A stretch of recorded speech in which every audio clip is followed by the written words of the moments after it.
मैंने सुना था एक नई घटना, एक पुरानी घटना। एक रेलगाड़ी के डिब्बे में कुछ युवक चढ़े,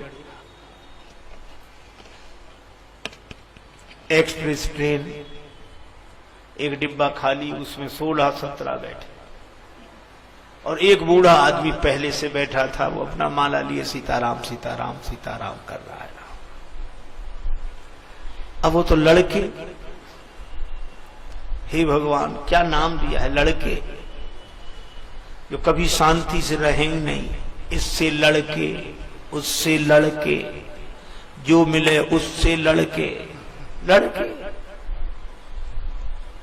और रेल में भी बैठे, बोले बड़े बोर हो रहे हैं,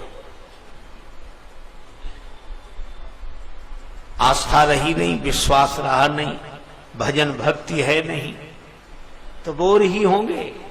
और मैं कहता हूं अगर विश्वास होता तो भगवान की भक्ति के रस में सराबोर होते, लेकिन विश्वास नहीं है इसलिए बोर होते हैं। तो क्या करें, रेलगाड़ी तो चली रही है, रोको, लिखा नहीं है 500 रुपए जुर्माना, 6 महीने की कैद या दोनों हो सकता है।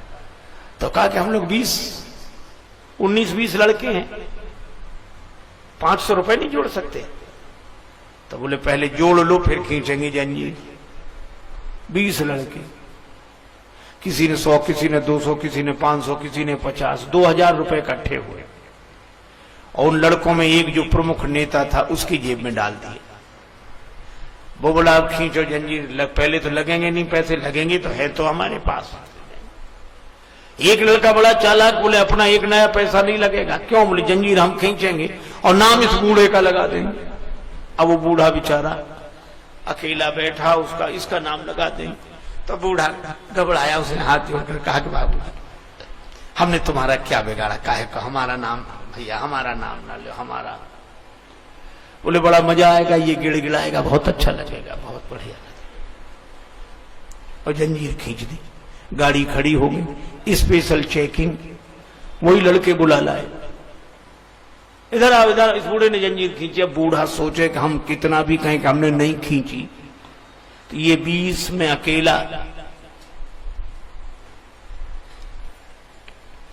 ये बंद कर लेना भैया लाइट जरा, बस अब ठीक है। तो वो बूढ़े को डांटकर अधिकारियों ने कहा कि तुमने जंजीर क्यों खींची? बोला साहब भगवान ने ऐसी बुद्धि दी उसे। बोला मजबूरी में खींचनी पड़ी। क्यों? हमारे पास 2000 रुपए थे, इन लड़कों ने छीन लिए, इसकी जेब में रखे हैं, और तो सामने ही रखे गए थे। तलाशी ली तो मिल गए, 2000 रुपए मिल गए बूढ़े को, ईमानदारी का जमाना। और लड़कों को डांट पड़ी। बूढ़े से कहा तुमने बहुत साहस का काम किया, धन्यवाद। लड़के सब पकड़ लिए गए। अब अगले स्टेशन पर गाड़ी रुकी तो लड़कों को पकड़कर पुलिस वाले जा रहे थे। अब बूढ़े की तरफ लड़कों ने देखा तो आंख दिखा ऐसे करें। बूढ़ा अपनी सफेद दाढ़ी पे हाथ घुमा के बोला ये बाल ऐसे ही थोड़े सफेद हो गए, बहुत देखे तुम जैसे। ये नई घटना। अब एक पुरानी घटना सुना। एक व्यक्ति ने कहा कि मैं अपनी बेटी का विवाह करने के लिए तैयार हूं, बारात आवे, लेकिन हमारी एक शर्त है, बारात में कोई बूढ़ा नहीं आना चाहिए।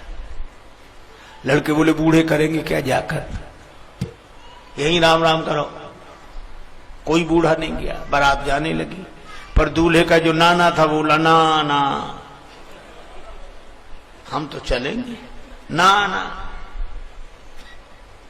अरे कहा वो दिख गए तुम तो बारात वापस कर देंगे। नाना बोला तो ऐसे ले चलो कि हम दिखे नहीं। इंतजाम किया गया, पीछे जहां सामान रखा जाता है, नाना को सामान के बीच में छिपा के ले गए। कन्या पक्ष के प्रमुख ने अपना एक व्यक्ति भेजा, देखो कोई बारात में बूढ़ा नहीं आया। लोग देख कर गए कि नहीं आया। तो कन्या के पिता ने कहा कि बारातियों से कहो कि हम विवाह करने के लिए तैयार हैं, हमारी एक शर्त है, हमारे गांव के किनारे जो नदी बह रही है, इस नदी में पानी की जगह शुद्ध दूध बहा दो, हम विवाह करने के लिए तैयार। अब लड़कों ने बड़ी अकल लगाई, नदी में पानी भरा है, फिर दूध भी शुद्ध दूध, फिर इतना दूध कहां से आवे, फिर ये पानी खाली कैसे हो। बहुत अकल लगाई। अंत में बोले इम्पॉसिबल, असंभव। तो कहा फिर बारात वापस ले चलो। एक ने कहा कि बारात तो वापस लौट ही रही है, नाना के काहे को प्राण लिए, उसे बाहर निकाल ले। सो नाना को निकाला। नाना बोला क्या है? बोले निकला, अब कोई खतरा नहीं, बारात वापस जा रही है। नाना बोला क्यों? का कन्या के पिता ने शर्त रखी है कि नदी में पानी की जगह शुद्ध दूध बहाओ। नाना मुस्कुराकर बोला छोटी छोटी बात में कई बारातें लौटती हैं। लड़के बोले नाना तुम्हारा दिमाग खराब, ये छोटी बात है, नदी में दूध। नाना बोला कोई बात नहीं, तुम अपनी ओर से संदेश भिजवा दो कि दूध हमारे पास तैयार है, हम नदी में दूध बहाने के लिए तैयार हैं, पर हमारी शर्त है कि नदी का पानी खाली तुम करा दो, दूध हम बहा देंगे। अब कन्या के पिता के पास खबर पहुंची कि वो कह रहे हैं कि नदी का पानी खाली तुम कराओ, दूध हम बहा देंगे। कन्या का पिता बोला जरा गौर से देखो, जरूर कोई बूढ़ा आया है। वृद्ध की बात माननी चाहिए, आयु का सम्मान करना हमारा धर्म है। एक गांव में लगी आग, सभी गए भाग। अब लगे आग तो रुके कौन, पर दो उस आग में जलने के लिए मजबूर, एक अंधा एक लंगड़ा। अंधा उधर ही भागता था जिधर आग लगी थी, उधर ही भागे, और लंगड़े को दिखाई पड़े आग पर, वो भाग ना सके। उसको लगी आग लगी, अब जाए कहां लंगड़ा, और अंधा उधर ही दौड़े। तो लंगड़े ने अंधे से कहा भैया तुम अपने कंधे पे हमें बिठा लो, पांव तुम्हारे आंख हमारी, दोनों आंख से बच जाएंगे। और लंगड़े ने वैसे ही किया। अंधे ने लंगड़े को कंधे पर बिठाया, दोनों आंख से बच गए। कहानी इतनी है, पर इस कहानी का संदेश बड़ा महत्वपूर्ण है। आज भी समाज में चारों तरफ अशांति की आग लगी हुई है, और अशांति की आग लगी हुई है, कलह क्लेश की आग लगी हुई है, राग और द्वेष की आग लगी हुई है। पर इस आग में दो जलने के लिए मजबूर हैं, एक युवक, एक अंधा और एक लंगड़ा। अंधा कौन, लंगड़ा कौन?